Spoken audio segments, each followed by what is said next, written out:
Jumia Black Friday dikkati na. C'est du 6 au 30 novembre. Jusqu'à 80% de réduction. Hey, paral Mali.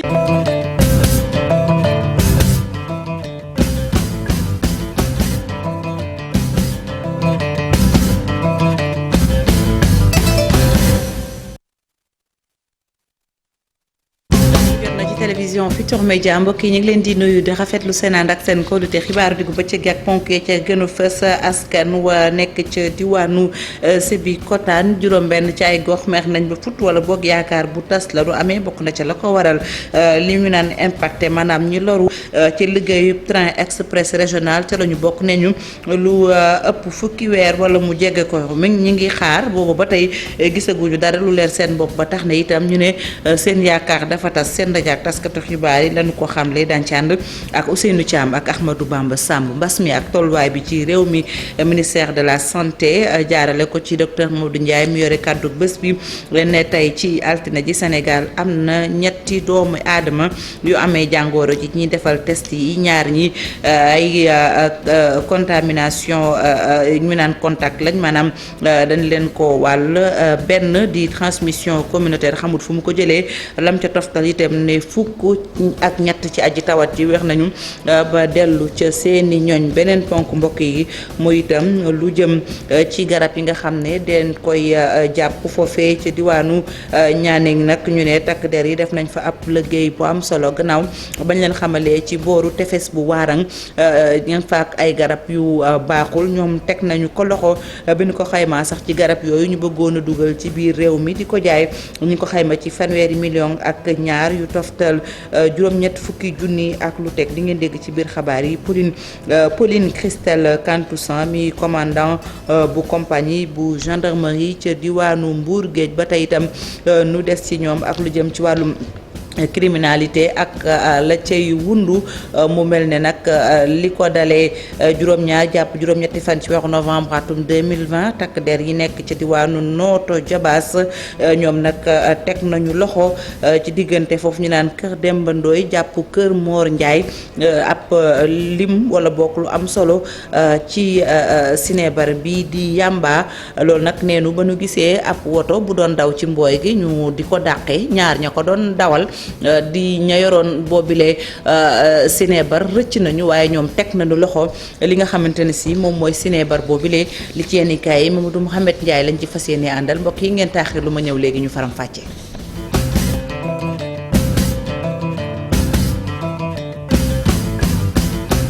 rafetlu ànd bi ak kóolute bi ci télévision Futurs Médias xibaaru diggu bëccëg gi mbokk yi dañu koy dooree ak ña nekk ci diwaanu Sébikotane foofu nag liggéeyub train express régional dafa am ñu mu ca loroon ne ñu lu ëpp fukki weer a ngi nii bu ko matul itam jege na ko ña nga toog di xaar ñu jox leen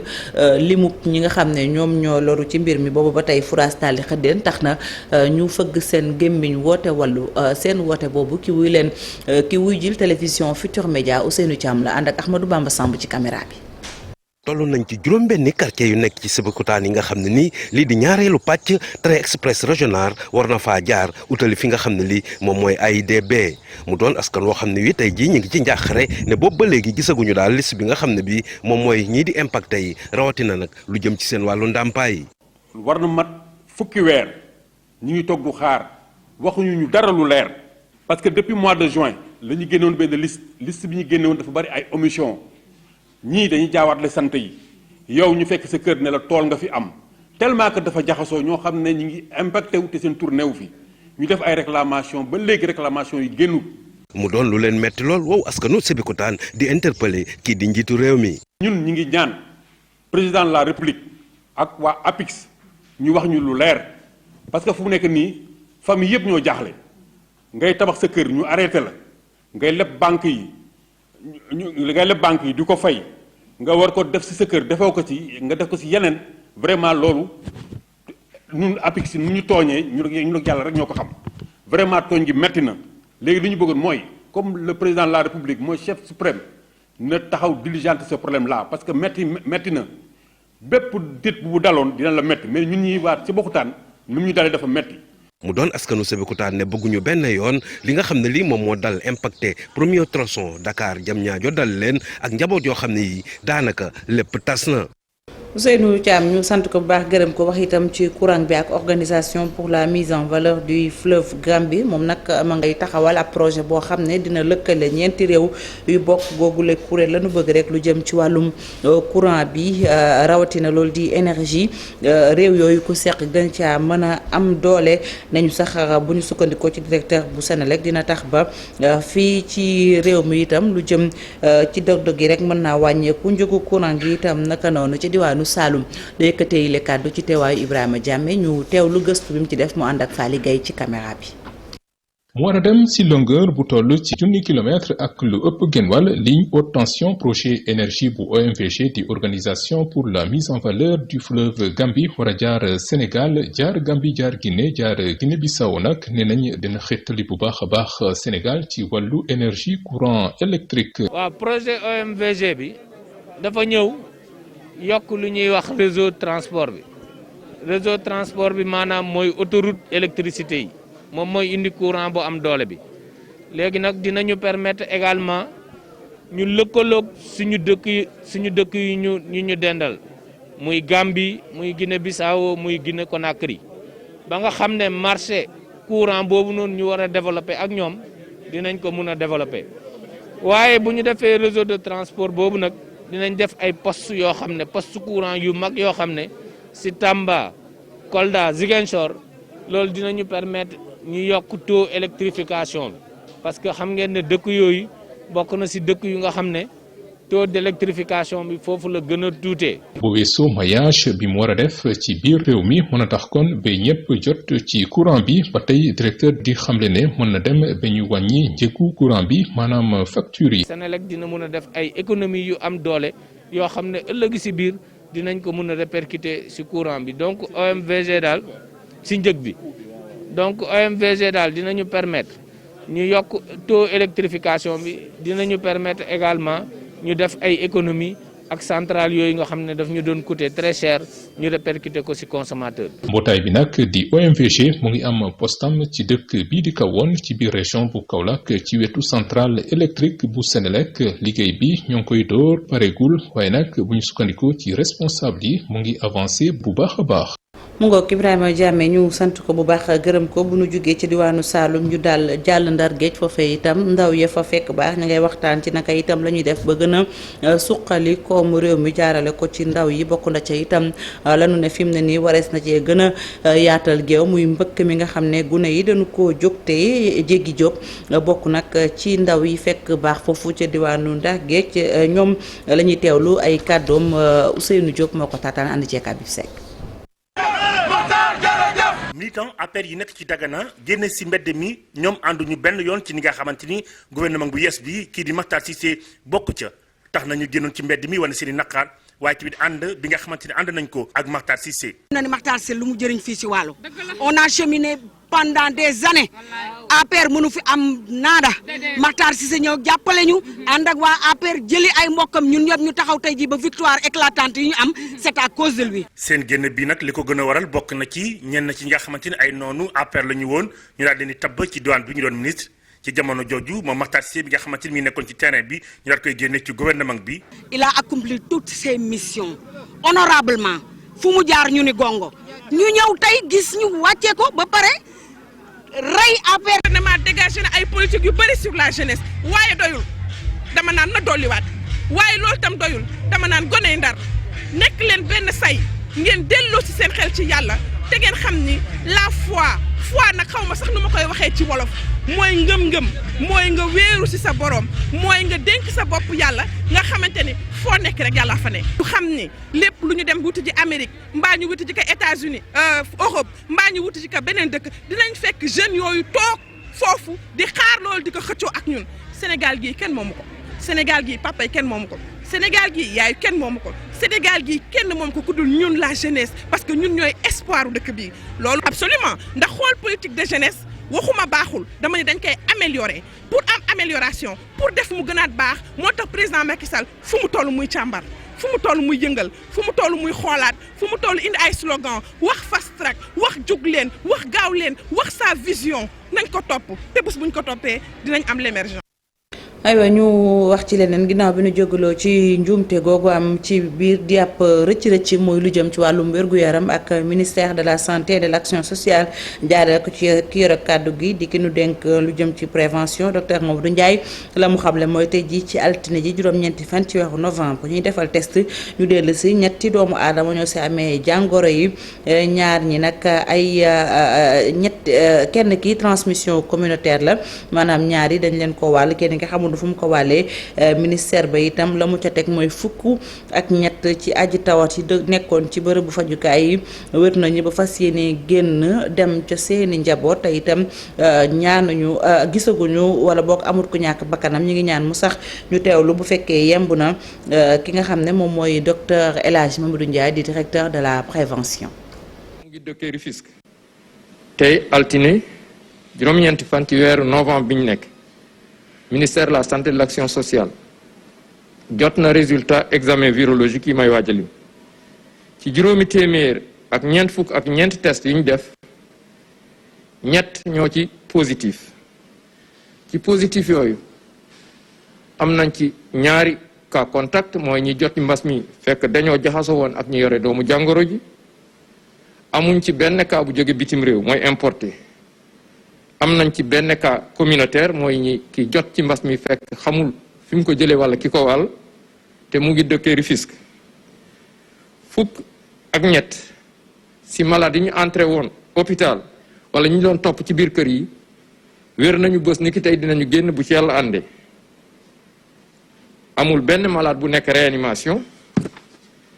amul benn malade bu ñàkk bakkanam bu su démb dibéer juróom-ñetti fan ci weeru novembre mi ñu nekk ñeneen ñi des hôpital ak ñi topp ci biir kër yi ñu ngi am tan ci bésu tey dalee ko ci kaa bu njëkk ba Sénégal wëññi na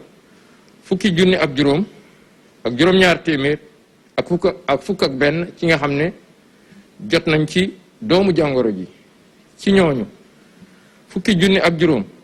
ak ñetti téeméer ak ñeent fukk ak juróom-ñeent wér nañ si ñetti téeméer ak ñaar fukk ak juróom benn ñàkk seen bakkan mu des fanweer ak juróom si lalu hôpital yi ak ñi nga xam ne ñu ngi leen di topp ci biir kër yi ministère de la santé et de l'action sociale mu ngi ñaanal ñooñu des hôpital ak ñi nga xam ne ñu ngi leen di topp ci biir kër yi yàlla may leen féex ba ñu génn ak jàmm. aywa ñu des ba tey ci wàllu wér-gu-yaram ak hôpital bi ñu dippee Youssou Mbargane Diop nekk ca diwaanu Tëngéej nee ñu nag dafa bëgg a soppi xar kanam ndax li ñu koy ŋàññ ak xaxaar bari na ba tax na sax nee ñu jox nañ ko ndimbal loo xam ne daanaka daal mi ngi toll ci téeméer ci ay millions la ñu bëgg rek mooy ñu gën koo defaraat ci noonu dañuy teewlu Cheikh Mbacke Seck mooy directeur bu hôpital Youssou Mbargane Diop ba ca diwaanu Tëngéej këru taataanal kaddu yi di ki toogal télévision Futurs Médias ca Tëngéej Ousseynou Thiam la naka Ahmadou Bamba Samb ci caméra bi. hôpital bi dafa xawoon a am fu mu dese woon foofu mu dese woon nag si muy lu bokk sunu mission bi nu dikkee ñu tàmbali si loo xamante ni plateau technique bi recruter personnel yokk spécialité yi def nañ si lu bari dox nañ si jéego yu bari organiser waat si biir. gis nga tabax nañ bureau des entrées bu bees ñi fi gëjoon bi ndikkee xàmmeetuñu porte bi tey jii nag ministre de la santé et de l'action sociale may profiter si occasion bi monsieur Abdoulaye Diouf Sarr di ko sant di ko gërëm ndax nag peccum liir su neexee ndey ja moo jàpp si mbagg yi te dafa jàpp suñuy mbagg ndax daf ñu yokkal suñu subvention jox ñu investissement 100 millions yooyu mu def orientation boo xam ne dañu nan ko def si cadre de vie bi def ko si condition d'existence des maladies te ku ñëw hôpital Youssou Mbargane Diop xam ni suuf si dafa bari suuf si dafa naat su nawet jàllee dafay xaw a doy waat hôpital en réalité warta am suuf saaliet dafa war a rafet ba nga xamante ni malade bu ñëw hôpital dafay yaakaar ne mi ngi si hôtel mu teg ñu si mission boobu kon man na ma wax tey ni lii ñu def dafa mel ni dafay lancer travaux yooyu nga xam ne dañ ñu ko sant. moom kilifa googu di Cheikh Mbacke Seck ñu dénk hôpital Youssou Mbargane Diop bu nekk ci diwaanu Tëngéej mi ngi yëkkati kàddu yi ci nag bëccëg nga xam ne fédération bu Baye Fall amaloon nañ ko bëccëg goo xam ne dañu ko jagleeloon defaraat waaye itam setalaat foofu ci diwaanu Tëngéej. ñu des ba tey mbokk yi ci xibaaru diggu bëccëg gi jóge ci wérgu yaram wax ci njàng ak njàngale rawatina daara yu kawe yi ki nu tab bu bees mu jiite kuddu di Maguette Sène xam ngeen ne mooy maire ab Malicounda yëkki na ay kàddu la mu bëgg rek nee na fexe ba gën a jàppale ndongo yi seenu nekkin gën ca daara ju kawe ga njàng ma itam naka noonu kàddu yi mu ngi ko yëkkatee ca Malicounda ga mu fekk baax doon fab maire ci bëccëg gu nu amaloon jagleel ko tout tànk yi ak itam ñi nga xam ne dañoo amee laago jaarale ko ci dimbali leen lañu bëgg mooy ibbi tey jàng tey gi ni waxtaanee muy lu mën a nekk ñu teewlu ko ak Abdourahmane Diallo ma toogal groupe Futurs Médias ci diwaanu Mbour ci caméra bi mi ngi ci ànd ak itam ku ñu naan Mamadou Gueye. maa ngi am yaakaar ne résultat yi nga xam ne ñoo ngi koy xaar ci man yàlla mën na ma suturaal xëy na ma atteindre ko ba xëy na maa ngi ñaan atteindre ko ba weesu njort yi sax di remercier président Macky Sall ci confiance bu rëy boobu mu ñu defal ndax xam ngeen ne kuddu duñ ko jox n'importe qui président ku mu wóolu dëgg la koy jox ñoo ngi am yaakaar daal ne suñu philosophie bu ñu wuyoo xam nañ ne ndam la dinañ ko am incha allah ndax parce que ñun suñu philosophie mooy fexe ba doomu aadama yi seen aajo faju loolu ñun mooy suñu lépp fu ñu dem rek loolu la ñuy ciital ci li ñuy liggéey donc am nañ yaakaar ne bu ñu demee université daañu fexe ba condition de vie wu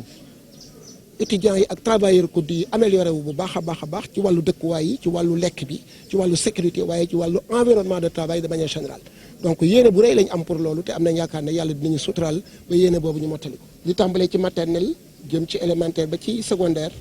lépp di ay bagages yoo xam ne yii ñoo ngi ko jagleel doomu ñi nga xam ne ay waylaago lañu ñu tudd leen handicapé ñooñu la ñu ciblé pour jox leen ko ndax ku nekk xam nañ ne ñoo gën a néew doole donc boobu lu spécial la lu bokkul ak 20 millions de fourniture yi waaye mu amaat leen loo xam ne lii conseil municipal bi def daaw baamtuwaat ko ren muy fukki ordinateur portable yoo xam ne yi dañ ko bëgg a jox école yi nga xam ne ñoo ëpp ay résultats yu baax ci biir commune bi muy 7 écoles élémentaires ak 2 CM ak benn lycée donc loolu yëpp pour que ñu motiver en tout cas l'excellence ñu récompenser l'excellence pour motiver enseignants yi motiver élèves yi pour que chaque année wax dëgg yàlla ku nekk di jéem a góorgóorlu pour bokk ci 10 yooyu. aywa ñu dem ca Dagana foofee waalo yi am na ñu yëkki kàddu ci dogal bi nga xam ne njiitu réew mi jël na ko di président Macky Sall génne Makhtar Cissé ci nguur gu bees gi dugal Omar Sarr mi bokkoon ci kujje gi coalition Benno Bokk Yaakaar amal ab caravane foofee ca waalo lañ xamle rek ñoom waalo yi ñañu ngay dànkaafu njiitu réew mi ci yenn ci ay dogal ak itam lëkkaloo gu bi amal ci ñenn ñi Ousseynou Diop ak Habib Seck lañ ci àndal. militant APR yi nekk ci Dagana génne si mbedd mi ñoom ànduñu benn yoon ci ni nga xamante ni gouvernement bu yes bi kii di Makhtar Cissé bokk ca tax nañu génnoon ci mbedd mi wane seen i naqaar waaye tamit ànd bi nga xamante ni ànd nañ ko ak Makhtar Cissé. na ni Makhtar Cissé lu mu jëriñ fii si Waalo on a cheminé pendant des années APR mënu fi am naada Makhtar Cissé ñëw jàppale ñu ànd ak waa APR jëli ay mbokkam ñun ñëpp ñu taxaw tey ji ba victoire éclatante yi ñu am c'est à cause de lui. seen génn bi nag li ko gën a waral bokk na ci ñenn ci nga xamante ni ay noonu APR la ñu woon ñu daal leen di tabb ci douane bi ñu doon ministre ci jamono jooju moom Makhtar Cissé bi nga xamante ni mi nekkoon ci terrain bi ñu daal koy génne ci gouvernement bi. il a accompli toutes ses missions honorablement fu mu jaar ñu ni gongo ñu ñëw tey gis ñu wàccee ko ba pare. rey APR ci biir département de Dagana rey Benno Bokk Yaakaar ci biir Dagana mu jaaxal ñu lool. militants yi nekk ci APR ci diwaanu Dagana nag ñu ngi xam ne ni président Macky Sall lépp lu mu daal di santoon kii di Makhtar Cissé def na ko bokk na ci jàppale ndaw ñi ak itam fexe lu jëm ci wàllu jafe-jafe askan wi mu daal cee dugal loxoom. comme ni ñu ko waxee au point de vue médical taxaw na ci dëkk bi képp nga xam ni am na tawat am na tiis jàppale na la bu dee xale yi. muy étudiants yi muy élèves yi ñuy jàngale ñi ñoom ñëpp jàppale na leen. ñu wax ko ñu bañ ko wax ñoom ñi ne ci APR jamono jile la leen naqar yi bokk na ci Omar Sarr bi nga xamante ni jamono jile ministre lañ ko teg ci jamono bi nga xamante ni Makhtar Cissé bi bokk ci APR nekkoon ministre dañ ko wàccee ñoom nag ci seen i kàddu lii bokk na ci li leen gën a metti. Seynou Diop ñu sant ko bu baax gërëm ko wax itam ba tey ci politique ak réew mi ca département bu Thiès foofee ñoom ñañu ànd rek nee ñu mooy kay seen kilifa ca parti ba di Idrissa Seck ñoom itam ñu ngay feddale seen kóllëre ci ndombal tànk bi ñu ko tabbu moom njiital réew mi mu jiite conseil économique social et environnemental ak communiqué lañu xaatim ka koy jàngat di Lamine Diallo ñu teewlu ko Cheikh Anta Diop ak say laatiir lii nga xam ni suñu président Idrissa Seck moom la def mooy dem wuyu ji ndaxte tey devoiram la seetaan waru ko am na xam-xam bi am na dayo bi te tey bu bokkee si ñuy seetaan ëllëg histoire du Sénégal dina ko joxoñ mu ni ñun tey les responsables du département ànd nañ ci du ko jàppale nekk ci ginnaawam. beneen bi ñu ngi féliciter du encourager suñu frère yi nga xam ni tey dugg nañ ci gouvernement bi muy le frère Yankouba Diattara ak le frère Ali Sali Diop respectivement ministre de l'économie numérique des télécommunications et ministre de l'élevage et des productions animales du leen ñaanal suñu borom li nga xam ni moom yaakaar bu ñu am ci ñoom ñu mun ko mottali mais également ñuy ñaan responsable yëpp yu nga xam ni ñu ngi ci Sénégal ñu ngi ci département bi ñu ngi ci diaspora bi ñu joxonte loxo bokk ndey bokk baay ànd jàppale suñu leader le président Idrissa Seck ndaxte leader da nga koy wóolu boo ko wóoloo fu mu lay yóbbu incha allah soreetul dara donc ñu ngi feddaliwaat suñu kóllëre suñu confiance suñu engagement derrière le président Idrissa Seck pour que Sénégal bu dal Sénégalu jàmm. wàllum politique Thiès moom ña ngay feetoog mbégteeg di bég ngeen baal ma foofee ci diwaanu Bambey maire ba futt la républicain yi def ñoom nag ña ngay sax woo nguuru Sénégal rawatina président Macky Sall nee ñu mu gestu démb ci gis-gisam da leen a fàtte ci mbir bi te itam nee ñu ba muy mitti bokk nañ ci ñi àndoon ak moom ba tax na sax loolee daal gis nañ ne tabbu yu bees yooyu dañ leen caa fàtte Babacar Diouf lañ ci àndal. du pàtte ak tayeef la wala sax ñàkk fulaal noonu yi li ñi nga xam ne ñooy républicain yi nekk ci Bambey xalaate ne noonu la leen Macky Sall jàppee Mamadou Ly moom mooy yor seen kàddu. élection yi fi jaar yépp aussi muy législative comme local lañ ca def liggéey ba gis na ko ak ndam yi ñu am bañ jógee ci loolu 2019 aussi bi ñuy gagné di réélire président ñëpp gis nañ liggéey bu mag bi fi jeunes yi def ak ndaw ñi ak cadre ñi. mais depuis lors dafa mel ni président Macky Sall joxul Bambey cëram parce que depuis 2014 kenn gisatul Bambey mu am ci nomination yi du ministre du DG du dara donc dañuy ñaan foofu président Macky Sall mu gestuwaat Bambey te xam ne ba muy metti ñun la woon. lu néew li ñu fi jot a jox ndomboy tànk bañ leen ko joxee lañ leen gëj a gis ci dëkk bi loolu yi lañ républicain yi di ñaawlu tamit. nga xamante ni ay cadre lañ nekkoon Bambey ñu fal leen jox leen ay ndombo tànk gisatuñu leen bañ leen falee boobu lañ fi gëj. parce que gëj bi mooy ñi nga àndaloon gisatuñu leen nekkatoo ci terrain bi defatoo dara loo xamante ni mu ngi arrangé parti bi. loolu sax tax na ñi nga xam ne ñoom ñooy fareek Macky Sall ci Bambey ne moom dafa war a xoolaat mbir mi rek xalaat ne ba muy metti moom ak ñoom la woon ba tax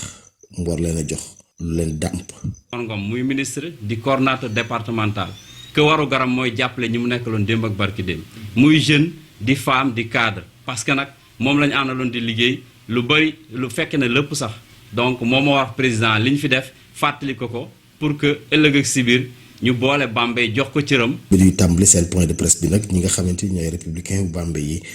ñaanal nañ bu baax ñi nga xam ne ñoom ñoo ñàkk seen bakkan ci ndox mi ak ki nga xam ne moo di professeur Iba Der Thiam. ko gërëm ko xibaar gi ci tënk ñi nga xam ne nag ñoom ñooy waa parti socialiste Aminata Mbengue Ndiaye mi secrétaire général bu parti bi ak itam vision socialiste di ab kuréelu cadre yu parti bi daanu amal am ndaje tey jii bu juróomi waxtu jotee ca maison du parti socialiste nekk ca diwaanu Colobane dinañ ci dellusiwaat ci sunu yeneen jotaayu xibaar. ñu des ci leneen dañ leen ko waxe woon ci ponk xabaar yi ay garab yoo xam ne des koo teg loxo ca tefes bu Warang jege lool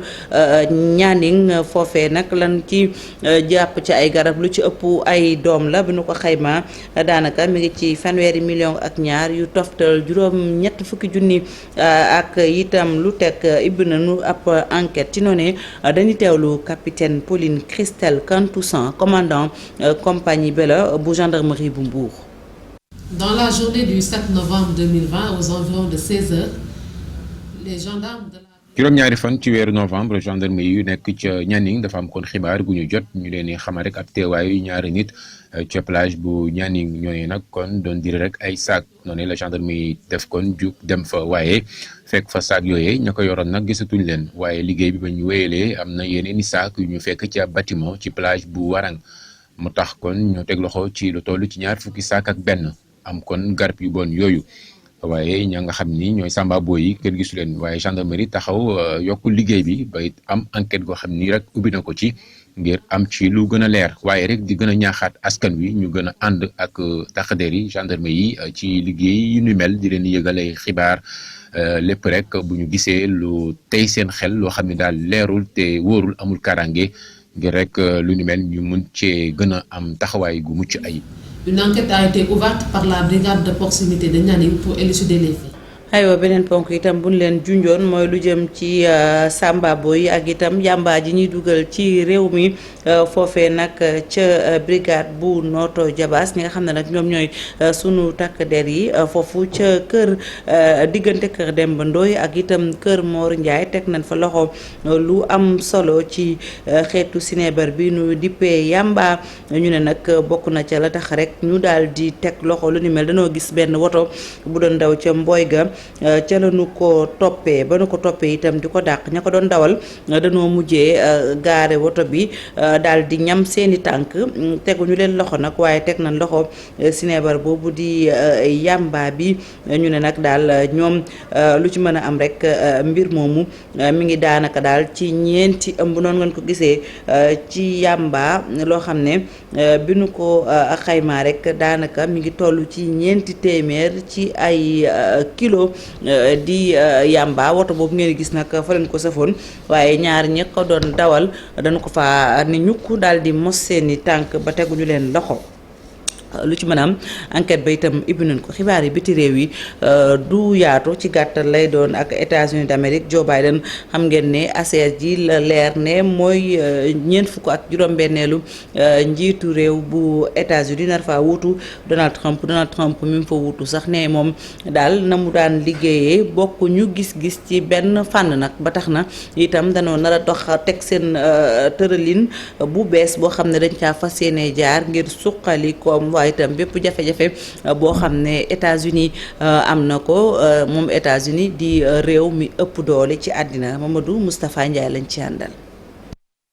njiitul États-Unis bu bees bi di Joe Biden moom nag fas yéene naa jox ko cër lii di Afrique rawatina lu jëm ci wàllu démocratie wàllu kaaraange ak wàllu koom Joe Biden nag moom nag dafa bëgg a wuute loolu doxalin ak ki nga xam ne moo di Donald Trump mi jàppee woon continent africain comme continent boo xam ne ni tekkiwul dara ba ci jamono ji ñuy wax ak yéen amul benn annonce boo xam ne ni équipe bu Joe Biden def nañ ko lu jëm ci wàllu Afrique waaye nag ñoom ci liñ mën a jàpp mooy dinañ wuuteeg lool doxalin ak ki nga xam ne ni moo doon Donald Trump rawatina ci li nga xam ne moo jëm ci wàllu diplomatie Joe Biden nag moom nag fas yéene naa rattaxal lien diplomatique yi nga xam ne moo dox ci digganteem ak yenn institutions yu ci mel ne Union africaine ak gouvernement yi nga xam ne ñoo nekk fii ci Afrique moom nag fas yéene naa maintenir li nga xam ne moo di yaali di ab programme boo xam ne nii ndawu Afrique yi ñoom ñoo ko tax a jóg ki nga xam ne ni nag moo di Joe Biden moom nag fas yéene naa organiser li nga xam ne mooy sommet des chefs d'État comme ni ko Barack Obama amale woon ci atum 2014 kon nag mën na ne ci jamono ji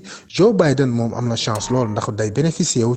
expertise wu ñi nga xam ne ñoo di ay diplomate yu mag ku ci mel ne Nicolas Burns ak Susan Rice di ki nga xam ne moo yoon lépp lu jëm ci wàllu affaire africaine ci jamonoy Bill Clinton. aywa ñu dem nag itam te tàggat yaram ak basket la ñu wax sax mu ne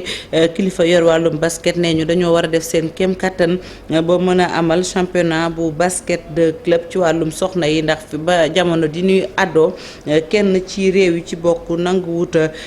jël boobile dogal amal lu ni mel bu nu sukkandikoo ngeen baal ma ci ki jiite Ligue de Dakar bu basket mu ne nag tournoi boobu dina tax sax ba nu gën a mën a suqali lu jëm ci wàllum basket ci continent maanaam dëndub Afrique bi dañ ci ànd ak Pape Fakha Gningue ak Amadou Ba ci ay leeral.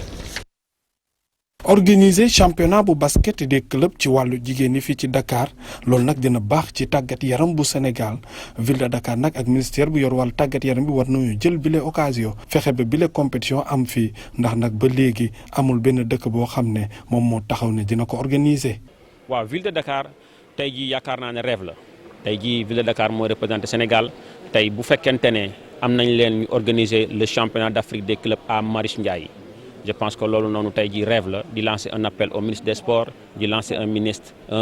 message à madame Soham Wardini maire de Dakar pour que ñu défendre dossier boobu pour que Dakar abrite le championnat d'Afrique des clubs incha allah. président de Ligue de Dakar nag muy wax li nu mel gannaaw ba mu doon jox ay équipement yu baax yi nga xam ne ñoo nekk club yi nekk ci région de Dakar bi mu lëkkaloog ñi nga xam ne ñoom ñoo nekk basketball aventure. dañ ne woon dañu bëgg équipe bu Dakar yëpp am ay maillots pour xale yi donc ci lañu. À travers le coach Oulimata Ndaw boo xamante ne dañu profiter vraiment pour lui rendre un vibrant hommage parce que li mu defal xale Dakar ak xale Sénégal je pense. yi la équipement ak i bal yi nga xam ne nag jox nañ ko club yi loolu nag ci lëkkaloo bi dox ci diggante basketball aventure la ak ñi nga xam ne ñoo yor wàllu basket bi loolu nag dina tax club yi daal di mun a nag am ay jumtukaay yoo xam ne dinañ ci waajal nag seen joueurs yi bu ko defee nag lii di basket fii ci réew mi mun a jéggi yeneen i tànk. Pafara ñi ngi ñu lay sant bu baax di la gërëm yegsi nañ ci ponk bu mujj li ci yéenekaay yi Mamadou Mouhamed Ndiaye lañ ci àndal. jërë ngeen jëf jëye ju tegaloo loolee mooy baat bi journal Libération fent ngir wax ñu la xew ci mbëkk mi mu di immigration clandestine Barça wala Barsaq ubbil yéenekaay bi ndaw si di Elena Moreno Garçon bu collectif Caminando Fronteras ci Espagne xamle na ne ci diggante àjjuma juróom-benni fan ba dimanche juróom-ñetti fan ci weeru novembre gi ñu nekk lu ëpp juróom-ñaar téeméeri doomi Sénégal ak fanweer ak juróom-ñett dugg si nañu ci réewum Espagne te ñoom ñëpp ci gaal yi la ñu jaare ba teere Îles Canaries mu xam leen ne gaal gi mujjee teer ba muy teer ëndaale na ab néew ndax ci migrants yi da ci am ko faatu ci biir géej gi am na lu mat ñaar fukki gaali looco yu mbëkkoon wutali Espagne keroog samedi la ñu leen jàpp ba ñu leen jàppee toll nañu ci juróomi téeméeri migrant ak juróom-ñeent fukk ak juróom-ñaar li faatu ci géej gi ak ñi réer ci géej gi ndaw si ne seenub lim kenn xamul nu mu toll fi ñu toll nii journal Libération nee nañu foo dem ci réew mi dëj yaa ngi ne fa kurro fu ne la ñu tànt ay bas ci réew mi ngir di dëjal seeni mbokk yu faatu wala ñu demoon ci géej gi te ba léegi gisatuñ leen Latir bi nañu ca mbengeen ga ca Kébémer ñoo ngi fay jooy ñaar fukki xale ak juróom yoo xam ne ci gaal gi la ñu demoon te ba léegi seeni mbokk déggatuñu ci ñoom dara ñu xëy dégg ci l'Observateur mbir mu yéeme mu am ci immigration clandestine di mbëkk mi juróom benn nit ñoo bëggoon a dem Espagne dajale seenub xaalis ba mu toll ci 700 000 ñu jox ko benn waaye waa ji war a leen a yóbbu dil ba kalaate sandarma yi jàpp gaalam ñoom juróom benn nit yooyee joxe woon seen xaalis ba nuppi l'Observateur nañu li ñu def moo di fekk gaal goo xam ne waa ji leen waroon a yóbbu moo ko moom ñu tëyee gaal ga sisir ko ne bu ñu leen dellawul seenub xaalis du ñu joxe gaal gi gaal geneen mu di suñum réew di Sénégal Vox Populi nee nañu jullit yi fi nekk ñu bari ci ñoom wane nañu seen bopp keroog Ndakaaru mbooloo mu bari ñoo daje woon keroog ca place Obélisque ngir doon naqarlu ak a ñaawlu caricature yi nga xam ne def nañu ko yonent bi Seydina Mohamed sallallahu alayhi wa sallam ak wax ji ci njiit réew France di Emmanuel Macron wax ña woote woon ndajama Vox nañu jéebaane nañu doxinu Macky Sall yàq Emmanuel Macron lu mel ne xeme am réewum di France ñu taal ko ba mu tàkk jëppét Sud Quotidien ne ko boole ceeki teg ci aw fatwa li ñu bëgg moo di président bu France Emmanuel Macron wax ji mu wax bu mu yëkkati ay dënn ci àdduna bi julliti àdduna bi yépp di ko naqarlu ak di ko ñaawlu na taxaw jéggalu baalu àq jullit yi Aminata Touré dem naw yoonam journal Source A moo ko bind ginnaaw li mu def keroog ba muy déposer rapport contribution bi mu tënk ab liggéeyam ca conseil économique social ak environnemental moom Aminata Touré wax na ba sottal tuddul benn yoon Macky Sall Source A jàngee ci ne Mimi wan na ginnaaw Macky Sall ak waa këram tifaaxan keneen ku nar a aw yoon woowee moo di maître Moussa Diop la si ne kay nañu njiital Dakar dem dikk la woon di maître Moussa Diop mer na loolu te nëbbu ko ndax nee na su xamoon ne su àndee ak Macky Sall di ko jàppale ngir ñu liggéey bu ñu liggéeyee ba sotti day jël lépp jox ko Idrissa Seck ak consort kon moom maître Moussa Diop du ma sa taxaw naan mi ngi jàppale Macky Sall ak schéma politique bu yees bi muy doxal l'Observateur xëy na ci front républicain la ko tudde ca pexe yéenekaay bi nañu bokk na ci waajal ba nga xam ne tey ji waa AFP ak waa parti socialiste bu ñu xëyoon xëy wan ko ginnaaw du doon lu koy gaañ ca pexe yi muy nasit bokk na ci seet nu mu néewalee doole kii di Ousmane Sonko ci diwaanu Casamance ak li ko wër La Tribune xamal ñu ne moom Ousmane Sonko ab coalition Macky Sall tas na ko tasar audience bi mu def ak waa ji di Boubacar Camara ca palais ba mu indi coow li yéenekaay bi nañu dañ ko doon nëbbu ak di ko nëpp-nëppal waaye journaliste bii di Adama Gaye moo toj kaas yi Mamadou Diop Decroix mi ngi rajaxe lu mu mën yëral xët mu njëkk réew mi quotidien nee na ba àdduna bi tukki moom Mamadou Diop Decroix du mas a dem di liggéey ak Macky Sall te loolee Macky Sall xam na ko bu baax Sall meneen ci yéenekaay ñu xëyandool mu di Khalifa Ababacar Sall maire Ndakaaru ba woon enquête dina kay ne nañu mi ngi xàll aw yoonam wutali élection locale yi fas na ci yéenee dem mouvement Guédiawaye la bokk bu Ahmed Aïdara la cay àndal La Tribune dolli ñu ci ne ci meeting ba ñu doon def ca Guédiawaye keroog samedi Ahmed Aïdara fexe na ba dajale ca Khalifa Sall Bamba Fall ak Barthélémy Diaz lise ko nañu waaye ca meeting ba Khalifa Sall dafa soofantal Bamba Fall ba xolom sedd keneen ku ñu soofantal lise ko ne nañu moo di Karim Wade ki ko soofantal moo di maire bu Yeumbeul Sud Bara Gaye ubbil yéenekaay bi école bu mu doon inauguré keroog samedi ci Yeumbeul Yeumbeul Sud fa la xamle ne moom Bara Gaye mi ngi ci biir Parti démocratique Sénégal ba léegi te ay caaxaan du ko fa jële moom genn kilifa lam ci wàllu politique Abdoulaye Wade la tudd keneen ku dul moom faalewu la journal bi bind ne Bara Gaye sant na Abdoulaye Wade gërëm ko delloo ko ab cëram féddali ak nekkam ci biir Parti démocratique Sénégal ba noppi soofantal Karim Wade. Mamadou Mouhamed Ndiaye ñu sant ko bu baax gërëm ko sant leen tamit ci safo bi ak kóolute bi waxtu dem yëri li xew ci biir internet bi jot na Mamadou Ndiaye asalaamaaleykum. maa ngi lay ziar soxna Fati di ziar mbokku téléspectateurs yi internautes yi wax nga ko. heure bu baax bi jot na waaw heure bu baax bi jot na te weekend bi quand même lañ jógee information yi bëri na chaque début de semaine pardon noonu lay demee. gis naa yi nga partagé yëpp tax tey d'ailleurs loolu la ñuy waxtaanee mbirum Amérique yi sax yoon nekku ci sax mais yaa ngi ci biir ba takk ci rib comme sénégalais yëpp wala africain yëpp. nu ñuy def comme dañuy nekk ci actualité di xool quand même di xew si àddina bi c'est très normal. mu ngoog ñu bàyyi la leen ak Mamadou Ndiaye ak Mary Bey ci li xew ci biir internet bi desandi leen ak programme yu télévision Futurs Médias kenn dalal jàmm lañ leen di ñaanal di ko sàkku ci yéen jaa ngeen jëf.